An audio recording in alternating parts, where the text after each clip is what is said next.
Well, hello, ladies and gentlemen. How is everybody doing today? Welcome to Center for Practical Spirituality, where we get you started and calibrated for the whole entire week. Oh my goodness. I know that I'm trying to, let me just kind of situate myself here. There we go. It's a little bit better. You can see this behind me. Okay, so let's go ahead and get started with our statement of being. God is all, both visible and invisible. One presence, one mind, one power is all. This one that is all is perfect life, perfect love, and perfect substance. I am ever one with this perfect life, perfect love, and perfect substance. And so it is. And so it is. So today, I really want for us to, I went ahead and I mentioned this, how to lighten up, okay, just the other day. So let's go ahead and think about one thing to lighten up this whole entire week. And let's go ahead and look for an opportunity to help other people. Oh my goodness, what a thought. It's time for us to get outside of our own, way, and for us to think about, how we can help others. So we can help others by, one, ignoring them whenever they're being nasty. Two, we can help others by praying for them whenever they're being nasty. We can go ahead and uplift others and say, Lord, can you please take their nasty away from them? Okay, I'm being bad. But am I? See, many times we forget that we have the power to seek, ask, and knock. What are we seeking? What are we asking? And what are we knocking? How are we praying for others? How are we helping others to elevate to their greatest potential? Because lots of times, we feel that, I'm perfect. None of us are perfect. We are all here to learn and to also teach. And there are times in our lives that in helping others, it is also helping us to be more assertive. It is helping us to get out of our way of being the doormat. It is helping, and helping others, we're helping them to understand that compassion, understanding, loyalty, and joy of the Lord at the center of our being ends up being more positive, as well as helping the soul and them than anything else. Many times we forget to help others and that we are a part of that divine plan. And that we are to pray specifically what we're needing. We have to know what we want. So what are we desiring? Lord, may they find the peace that passes understanding. As they have been, less than perfect or amicable or kind, Lord, what we send to them is complete love and light and joy and peace that passes understanding. When we end up understanding that we are to see with the light of love, by the way, that's on page 48, ma'am. The light of love. We are the light of the world. Okay? That's in Matthew. And so when we are the light of the world, that's our assignment. That's our assignment, being the light of the world. And so we are seen with the light of love. That takes it to the next level. How are we to see? And I'm seeing, it's kind of like different people that are coming around, and I'm like going, you know what? I'm going to send them love. I am going to allow, God is in the midst of this situation, blessing and resolving to our benefit. Let the truth be revealed by somebody else. Let the truth be revealed. What was in the shadows as well as in the dark is now exposed by the light of the Christ, by Christ's consciousness, by the Buddha mind. It is infinite intelligence and divine wisdom and knowledge that is revealing what has been hidden all of these years, all of these days. And now we're elevating to a new, understanding. I mean, a new way of seeing and being. And instead of arguing with the people, we're now standing back and going, you know what? We're not going to argue. What we're going to do is we're going to allow, certain things to happen. Because the lessons, only good is going to come out of this whole entire situation. Only good is going to come out of this whole entire situation. So when we're having, when we're here to help others, the other day I saw a particular gentleman, and I didn't have any cash on me. And so I went in, did what I needed to do, came back out. And what I did was I looked at my little wallet where every once in a while I'll have some change or something. And I went ahead and I took the time to take this gentleman, it was about $1 and some odd change. And I went to him and I told him, I said, it's not very much, but it's something. And I'm giving this to you. I'm just giving this to you. It's kind of like I said, this is for you. And he just looked at me and I said, and you take care of yourself, okay? Do I care where that dollar is going to? No, I don't. No. I gave it to him. It's a surplus, and it is for him to do with it as he chooses. What's our superpower, ladies? The power of what? The power of choice. That is our superpower. So I want for all of us to remember that we are choosing where we're committed to. And I know where I'm committed to be.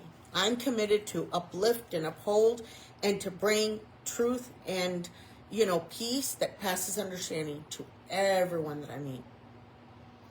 Regardless if they're homeless, regardless if they're a prostitute, regardless if they are, whatever they are.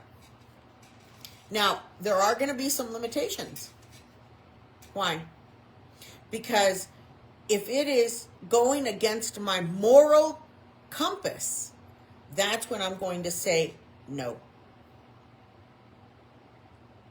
My question is, where's your moral compass? Do you return? I mean, this was such an easy little thing, but do you return the grocery basket back into the receptacle where you can go and actually put it into, or do you leave it over here? It's like, because it's convenient. Or do you walk all the way and do the right thing by putting it into its rightful place? And, we may think that that's trivial, right? But in reality, it shows where your moral compass is at, where your integrity is at. So the other day, I have to share this with you. See with the light of love, okay? I want for you to think about this. So I walked Bingo, which is one of my friend's dogs, okay? And so I've known Bingo forever. So I had to take him all the way around the property. And so when I was walking him all the way around the property, there was a QT cup, okay, that was already used and everything, but it was just there on the grass. And I was going to pass it up. And you know what? I had to go back and I had to pick it up. I picked that one up, and then by the time I knew it, I bumped into a bag. It was from the Dollar Tree, so I used that bag. And then I saw some other trash on the other side. Then I saw another trash on the other side. Kept on walking. I saw another can. Kept on walking. I found something else. By the time I knew it, I had already filled it up.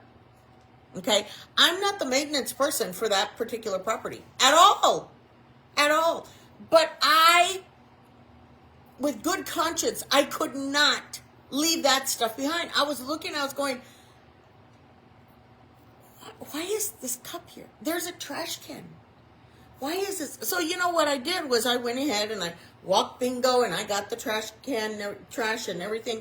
I put the little trash bag on the side, and then after I had finished upstairs, I went ahead and came back down. I grabbed the bag, then I took it to the trash, threw it away, and then I went on my merry way. Why do I share that with you? Because of the fact that if we cannot even pick up a piece of trash that has its rightful place, what's to say that you can ever, it's called integrity. You know, it's kind of like integrity is you do the right thing even when no one is watching. No one was watching me. No one was going to be going, bingo, sure as heck wasn't going to be going, yay! No one was watching me, okay? I didn't care. It wasn't about the praise and the appreciation. It was about doing the right thing. You know, ¿qué me iba a costar? It means, you know, what was it going to cost me? To bend over? That's all I had to do was bend over, take my hand, okay, and pick up that, you know, that cup, put it into a bag, and then at the end of seeing and picking it up, all of a sudden, you know what? I felt good about myself. I didn't want anybody else to praise me and appreciate me. I felt good because I did a good deed for the day. I did something good for others. I did something good for that community because they're older. They couldn't bend down. The maintenance guys, I don't know. You know, every place that we're going to is having their own issues.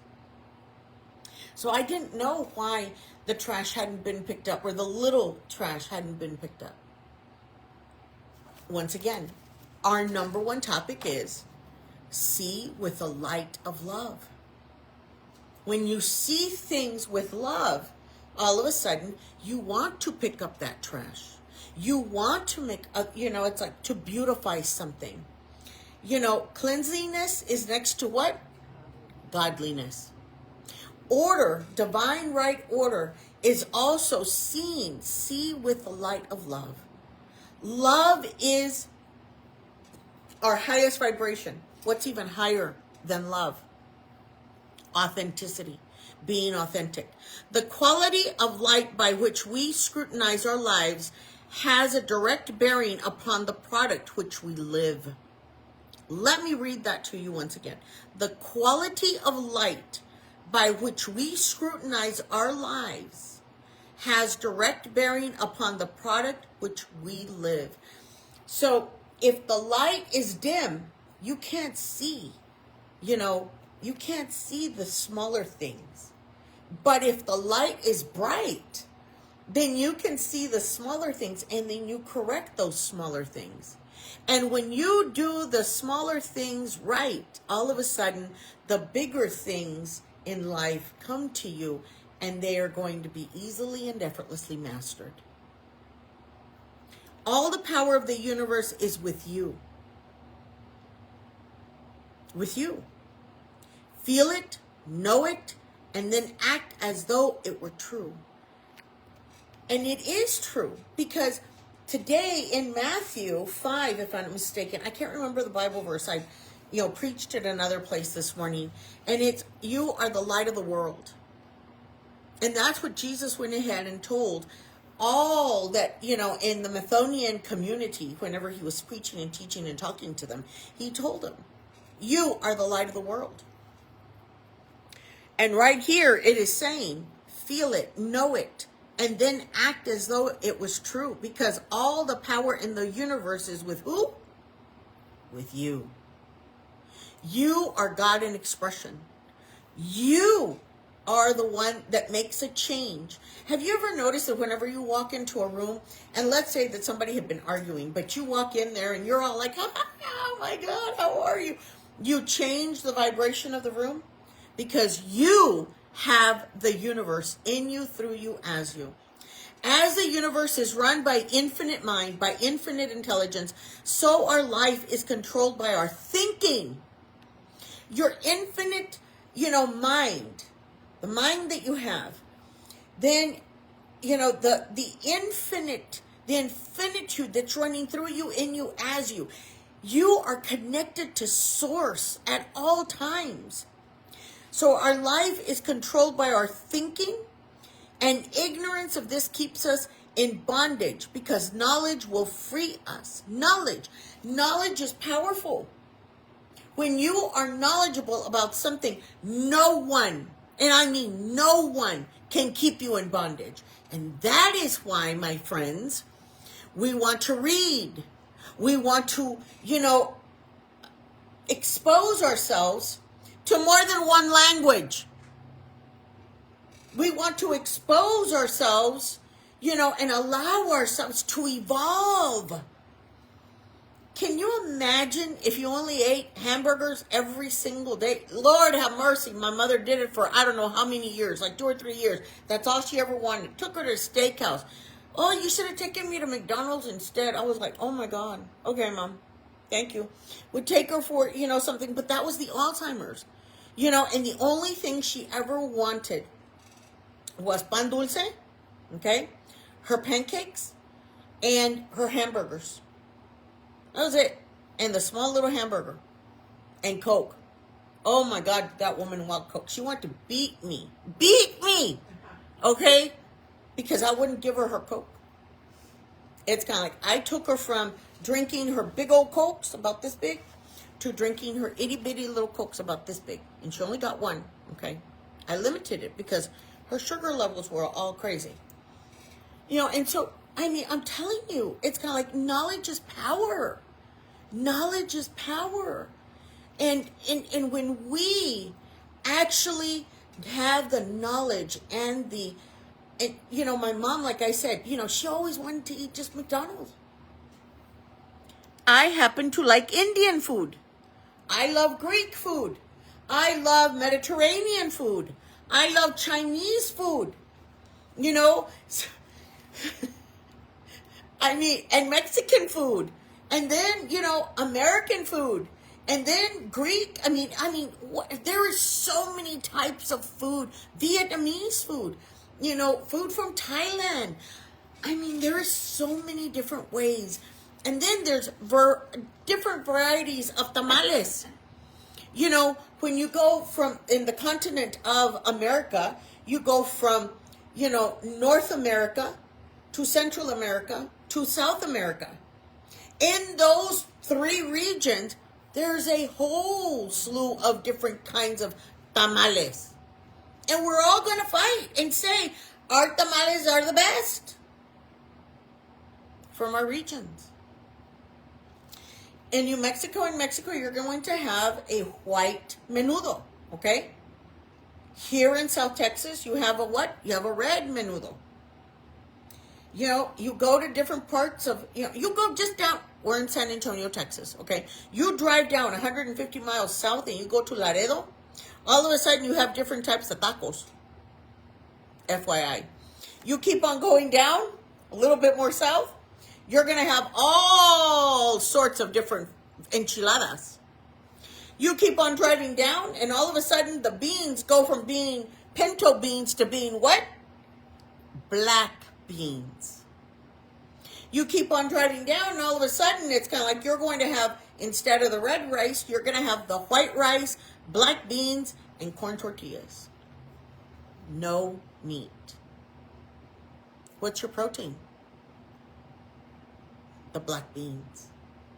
And if you get a chicken, or if you get, another kind of meat, you're very fortunate. When we expand in our knowledge, when we expand and we go to other countries, we are expanding our wisdom. And then we become more compassionate with other beautiful cultures. Just food for thought. By what quality of light do you scrutinize your life? What a wonderful question. Am I seeing clearly, or is it through a glassy, darkly, or a glass that's darkly?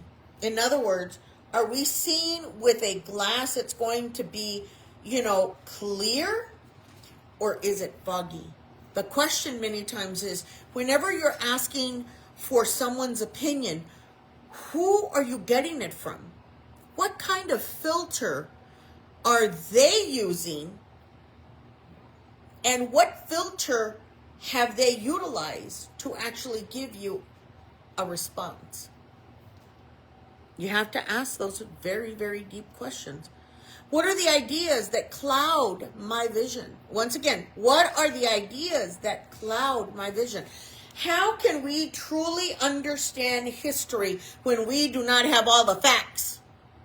How can we clearly understand what is going on and what Jesus went through when we don't actually understand even the Old Testament and what it is actually teaching us that Jesus went ahead and helped us to fulfill in the New Testament?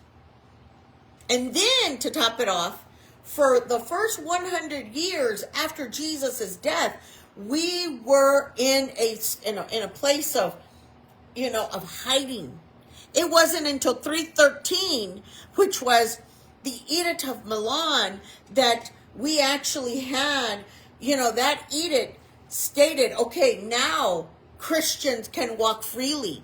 Because before that, for 313 years after Jesus' death, what ended up happening was that they actually persecuted Christians for 313 years, ladies and gentlemen.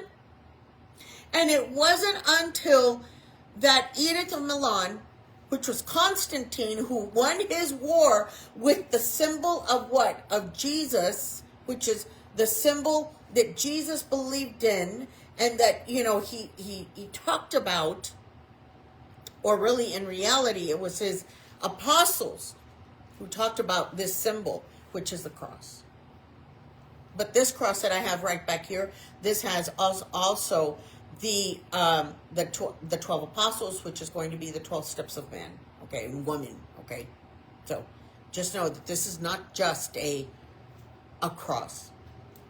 So Jesus, what he did was he actually gave us in so many different ways, wonderful ways to be able to understand and love and care for others. Because remember, he was a Jewish man, and yet he still loved the woman at the well. He still loved the Gentiles. He still loved, so he was seen with the light of love. That's what I want for everyone to remember. Now, going back to the article that was written for today, it says, I remember the lyrics to a wonderful old song by Johnny Nash. I can see clearly now. The rain is gone. I can see all obstacles in my way. Gone are the dark clouds that had me blind. Gonna be a bright, bright, sunny, shiny day. Oh, and I remember that song. Each day we have the opportunity to see clearly, see our oneness with Spirit. Are we separated from God? No, we're not. When you attend Center for Practical Spirituality, which is divine, what do you call it? Divine science. Thank you. When we are looking at divine science, religious science, metaphysics, new thought, we have to remember that God's desire is our heart's desire, and our heart's desire is God's desire. There is no separation between ourselves and God. God is in us, through us, and as us. So therefore, we are in the expression and the love and the light of God. Whenever we walk into that room, God is already there. There is not a spot that God is not. So whenever we're thinking that our Muslim friends, our Hindu friends, whenever we read the Tao, whenever we are looking at our Jewish, whenever Islamic friends, we have to understand that God is present in every single one of those. Every single one of those. And who in the heck am I to go up to someone and say, oh, well, you're not going to get to heaven because, well, you don't believe like I do. Really? Really? Wrong.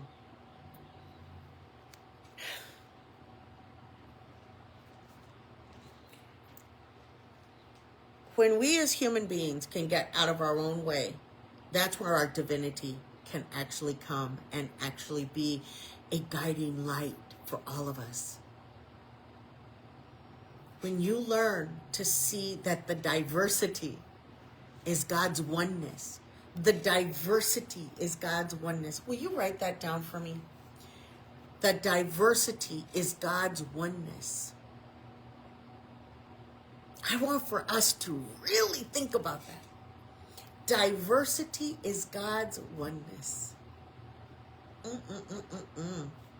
And that right there, that's how we are able to come together and to elevate each other. And right here it says, as we see clearly using the light that is love, we give ourselves grace. Grace to be and to unfold according to our unique process.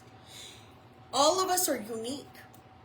You know, there's bits and pieces of me out there. You know, you'll see and you'll meet some people that, you know, look like me, or they sound like me, or they kind of say things like me. And they are going to be a kind reminder of who we are, right? You know, or who Katrina is. Because you'll meet somebody, oh my God, you remind me of Katrina.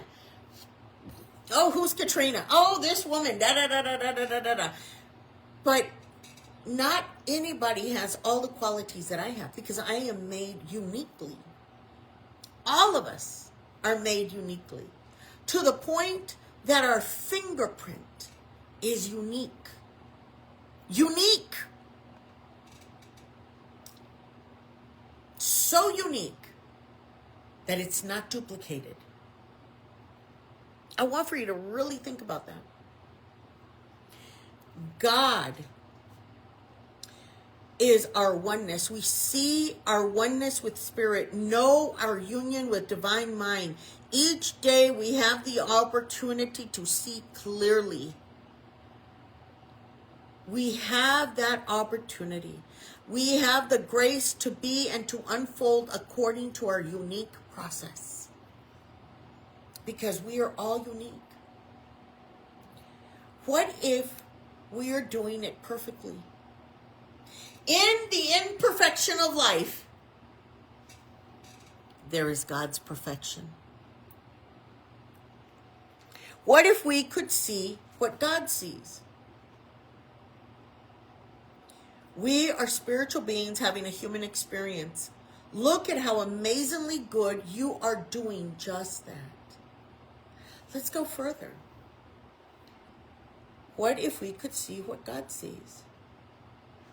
So let's take it another step further. I am God in expression. I see what God sees. I feel what God feels. I know what God knows.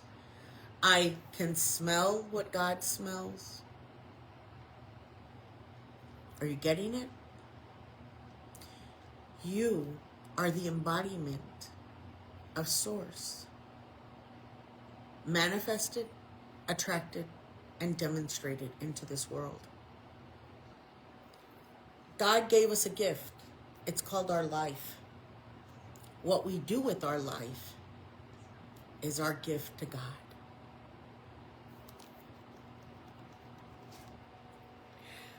We are spiritual beings having that human experience. Look at how amazingly good that truly is.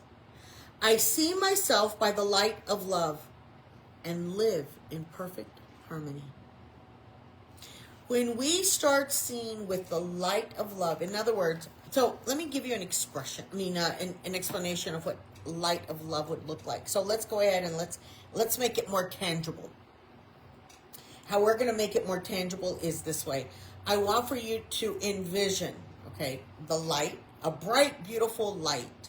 You guys can see, like right now, I have a light actually shining on me. So you can see the light right back here in this window. But now I want for you to put a hint of pink on it. Just a beautiful hint of pink. And that it is soothing. And that it is beautiful. And so I want for you to think about whenever, those rose-colored glasses that they kind of accuse all of us of using, oh, you're using those rose-colored glasses. Well, what we're doing is we're seeing with that light of love. The light of love is a beautiful, tranquil, uplifting, soothing light that is beautiful, serene, and pink, because it is love. And whenever you walk into a room, that is the light that you're emulating to one and all.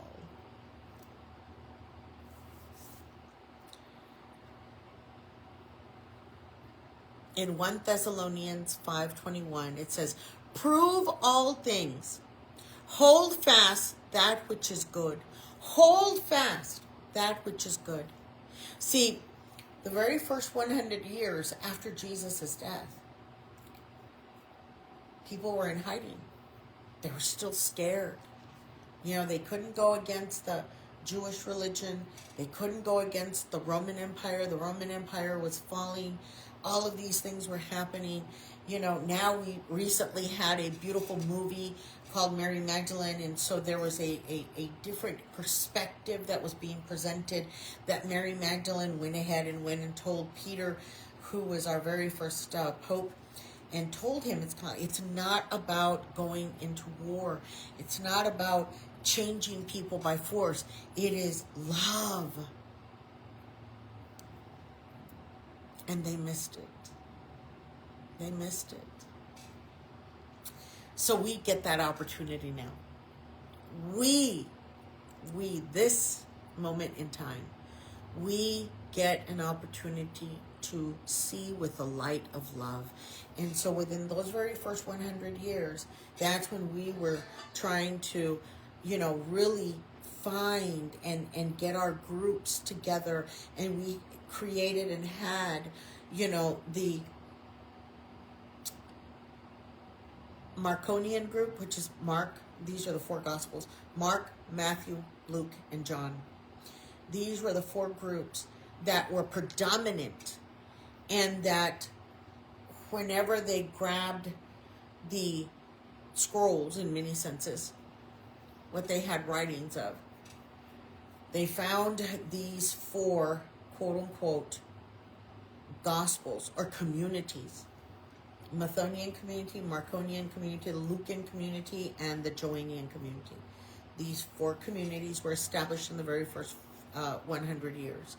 And you can hear, and remember, everything was oral back then.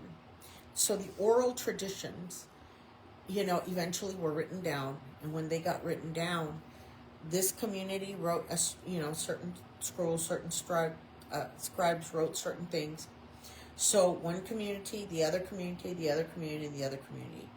What they found whenever they analyzed this one man who was given the task to put the new Bible together, he went ahead and he found that these four different communities stated word for word the same sentence or the same statement from one community to the other community to the other community to the other community. And that's how we were able to get the four Gospels. And I have a book, it's called The Parallel.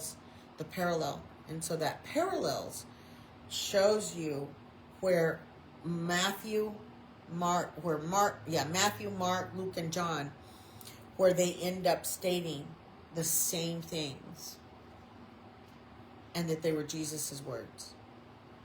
At that point, they were able to deduce that if it was stated in all four, yes.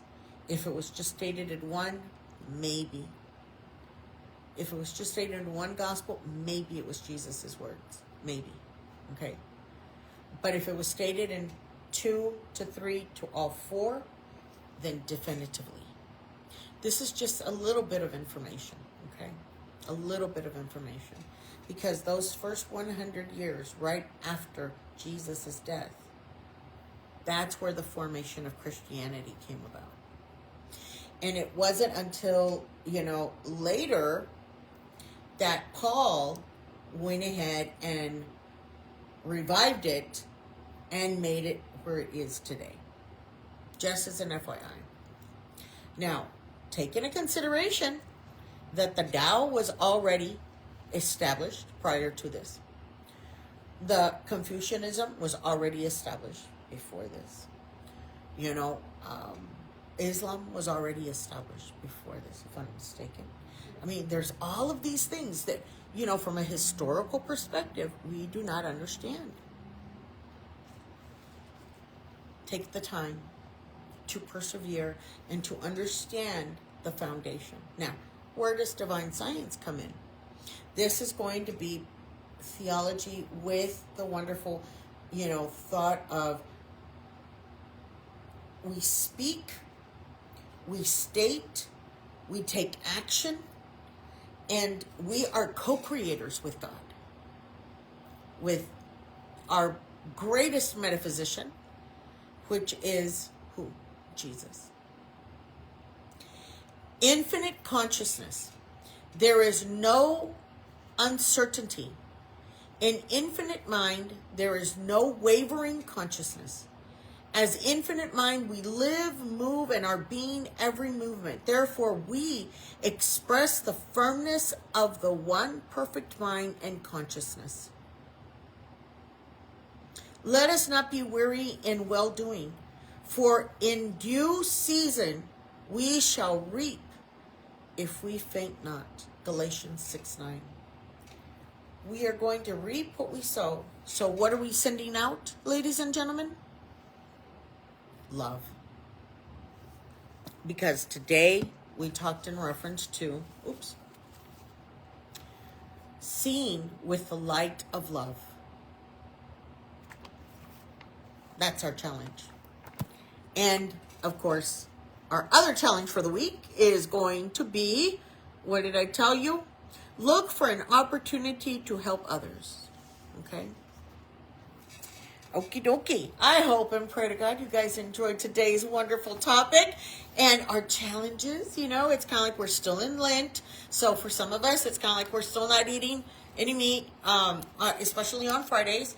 And for some of us, I've added, some prayer time to my life. Okay. 1. 2, I'm here on Facebook today, but usually I try to stay away from, social media. So you can add something to your life to enhance, to uplift your soul, because we're spiritual beings having a human experience.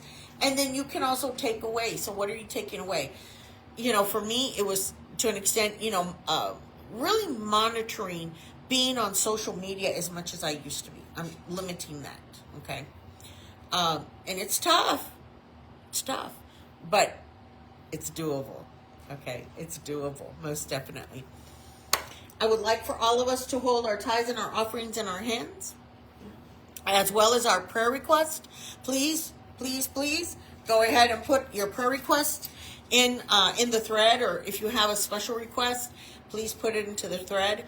Also, I would like for us to uplift Teresa Pichardo and her family.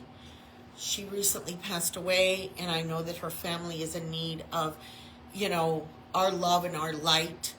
And I did post a GoFundMe that is still available for any of us that would like to go ahead and contribute.